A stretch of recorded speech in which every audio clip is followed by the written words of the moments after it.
Pour le programme de 8 heures, émission La Vagabonde, notre automobile en itinérance sur les routes de France. Aujourd'hui, La Vagabonde part à la rencontre des Auvergnats à Beauregard-l'Évêque. La cloche de l'église retentit. Ici, les premiers levés ont été les derniers couchés. Où avez-vous dormi, les jeunes?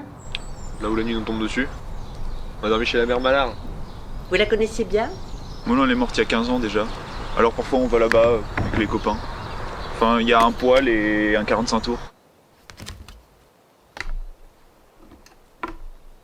I am walking down the street, thanking the Lord I still got my feet.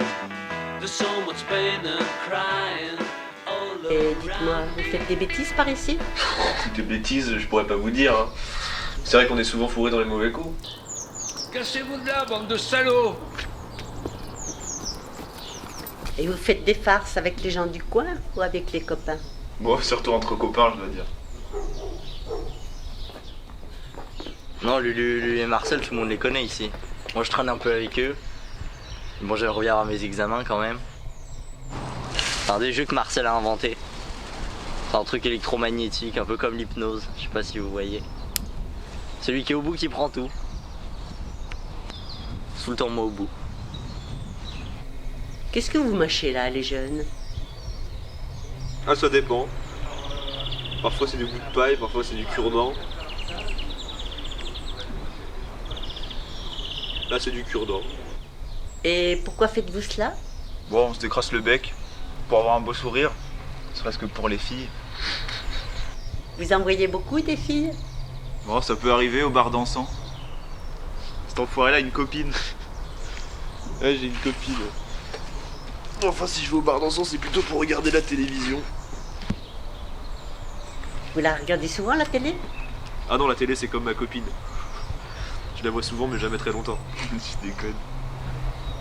Ça vous plairait d'avoir un poste chez vous? Oh non, simplement un poste par rue, pas plus. Comme ça on se retrouve avec les copains pour regarder le machin. Non, je pense que si chacun avait un poste chez lui, ce serait un peu malheureux. Et vous n'aimeriez pas passer à la télévision? Moi? Non, franchement. Déjà qu'on se voit pour regarder la télévision, il manquerait plus qu'on regarde la télévision pour se voir. Tu sais, un collègue de ma mère lui a dit que la télévision allait bientôt passer en couleur. N'importe quoi. Si, je te jure. Qu'en pensez-vous de l'arrivée de la couleur?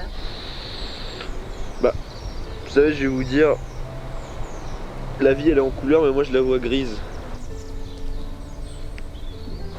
Enfin, c'est vrai, on gagne rien, on est payé au lance-pierre. Tu descends dans la rue, tout est en béton, les bâtiments sont ternes. Non, moi la vie je la vois grise et floue.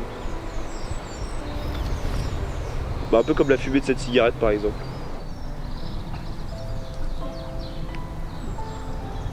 Et voici la couleur. Non. Non, je pense que la couleur ça va rien changer.